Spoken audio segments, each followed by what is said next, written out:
Hello everybody and welcome back where we usually do virtual reality on the channel, but today, these past couple of weeks, not too much has been happening over on that side of things, but on the flat screen side of things we've had a ton to talk about, and one of the main things this week is Battlefield 6. The beta is coming out in a couple of days, and I thought it would be good today, 2 days before the beta releases, to talk about my experience playing the game so far. I have about 20 hours in Battlefield 6 over 3 or so days of testing a couple of months ago, and luckily back then I wrote down everything that I found in the alpha that I found interesting of note or that I had a critique of, and I've kind of updated that to the gameplay that we have now, which on screen right now, this is from Operator Drewski.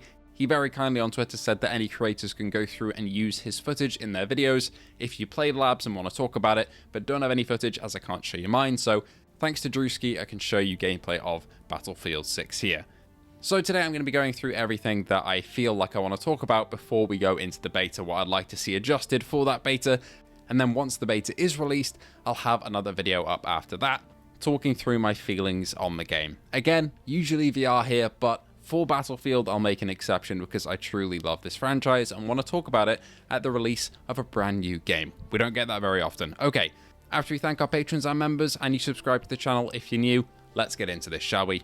First of all, let's talk the Battlefield formula, because in the alpha I was able to play 2 maps, Abbasid and Battery, and the Battlefield feeling in these maps was definitely there. These were smaller maps, one I believe was either infantry only or just infantry and light vehicle, and the other one did have some BTRs on it.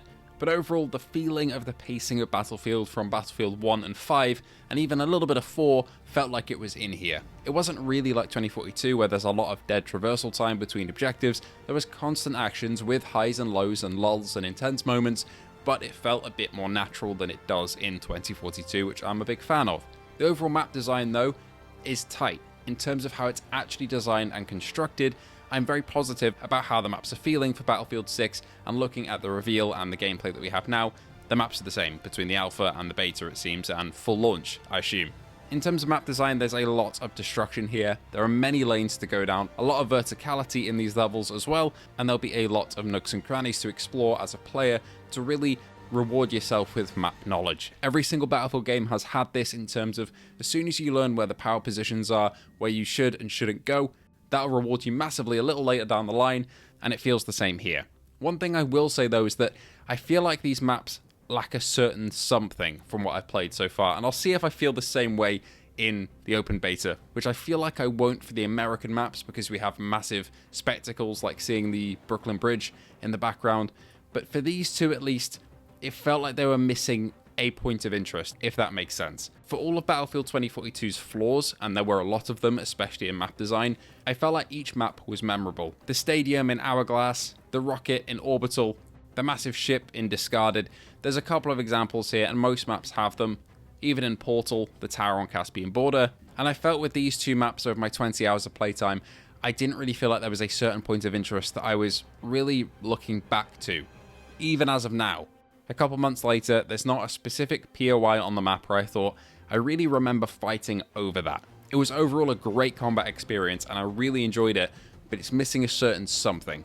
However, I'll take this map design, which is constructed meticulously and feels amazing to play, over the good to look at point of interest that we had in 2042 that didn't really play that well. This is a massive improvement.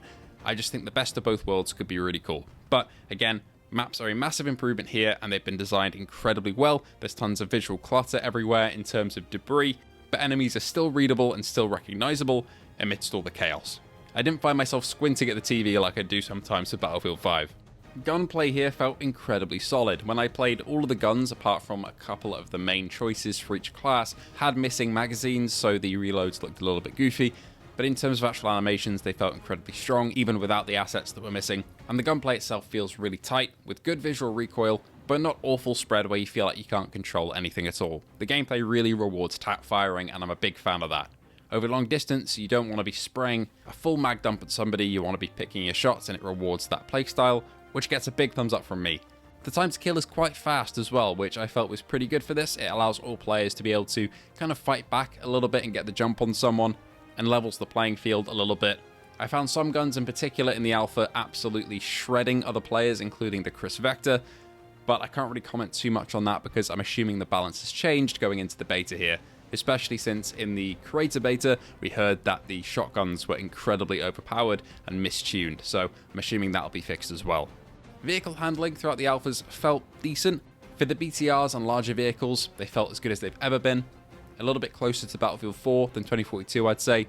But for Jeeps, I still felt they were a little bit floaty in nature. Better than 2042, again, but I feel like over Battlefield's entire lifespan of all the games, I felt the vehicle handling has been a little bit weird in terms of I can't feel any traction. Again, this is coming from someone who plays a lot of sim racing games, so my standards are fairly high, and you don't need that level of tactile interaction with a Battlefield vehicle, for example, but they just feel a little bit odd to control, and it's the same here with the Jeeps, less so than the last entry, but still something to take note of. But I'd say they feel similar to, say, Battlefield 4 again, which a lot of people are going to be very happy with. I touched on destruction a little bit earlier, and again, yeah, it's just fantastic. On an overall scale, the amount of assets you can destroy and bring down, even in an alpha state, was absolutely mind-blowing, and I can't wait to see how that's expanded on in the upcoming beta. The Gunsmith, even at this stage as well, while looking a little clunky in terms of UI, was functionally absolutely fantastic. So many choices from the pick 100 point system, where you can deck out your weapons however you want. There are clear choices to go to, with different guns, including headshot modifiers, and being able to sprint while shooting for some weapons, which is pretty wild. But I feel like all of these are balanced in their own way, and I can't really comment on them fully until I've sat down with the full game on launch day for a little while. As of now, though, I'm just happy the amount of choices we have for the Gunsmith system is more than we've ever seen in the Battlefield franchise, coming from the limited selections from World War 1 and World War 2 in Battlefield 1 and Battlefield 5. This feels like a massive breath of fresh air, and coming from 2042, which had an okay attachment system, but compensated a little bit with the Plus system, I feel like this is a nice middle ground, and feels like an evolution of the Battlefield customization system that's going to work really well in this new entry. A couple little details as well. I love the intro animations at the start of a round. I'm assuming these will make it into the final game. It's kind of mind-blowing how it's taken so long to get these. In previous games, you kind of just spawn in the middle of the ground, but now you'll be jumping out of a Chinook, or you'll be getting out of a armored personnel carrier, and then you'll be getting onto the battlefield with your fellow squad mates. It's a bit of an immersion booster at the start of a round that makes you feel like you're in this world, and I appreciate that very much. They're a little bit janky, of course, in the alpha, but from what I can see from the most recent footage, they've really cleaned them up. I will say, though, classes in this game, while they have returned, and that's a great thing, are a little bit unreadable in terms of gun selection, because they were open weapons, which now has been changed to have both options for open and closed weapons per class, so you can either go the 2042 approach, where every class can use every weapon in a certain playlist, or the Battlefield 4 approach, where every class can use shotguns and carbines, but other than that, are stuck to either LMGs, SMGs, assault rifles, or sniper rifles. You have best of both worlds, but I felt in the open categories, I had the problem with 2042 where I just don't know what an enemy is carrying in terms of equipment and weapons. That was rectified a bit later with a class system in 2042, but the open weapons stayed in that game, and it was a hindrance for me definitely as a player. And I feel the same way here. Classes themselves, their kit are quite recognizable, but in terms of weapon selection, I will be opting for the closed weapon system most likely, rather than open for this next entry in the franchise. I felt this way definitely in the alpha, and I feel the same now. Lastly, I want to touch on something Battlefield does best, and that is audio design.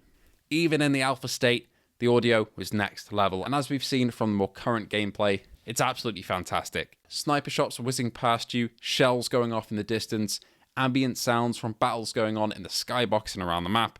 Everything here has that Battlefield audio polish and attention to detail that you'd expect from the franchise, even in that Battlefield Labs alpha unfinished state.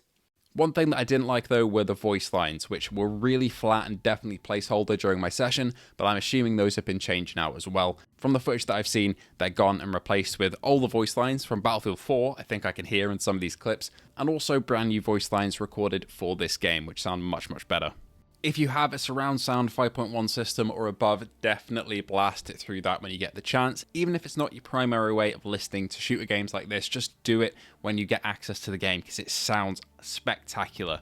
One little note though, I feel like enemy footsteps are less readable than they used to be. One thing 2042 did really well was enemy footsteps were very audible next to friendly footsteps. You could tell the difference, but I struggled a little bit in BF6 so far, but maybe in the open beta that'll be adjusted a bit. Overall, I'm really happy with the direction that this latest entry in the franchise is going. I'm really looking forward to playing the open beta on the 7th.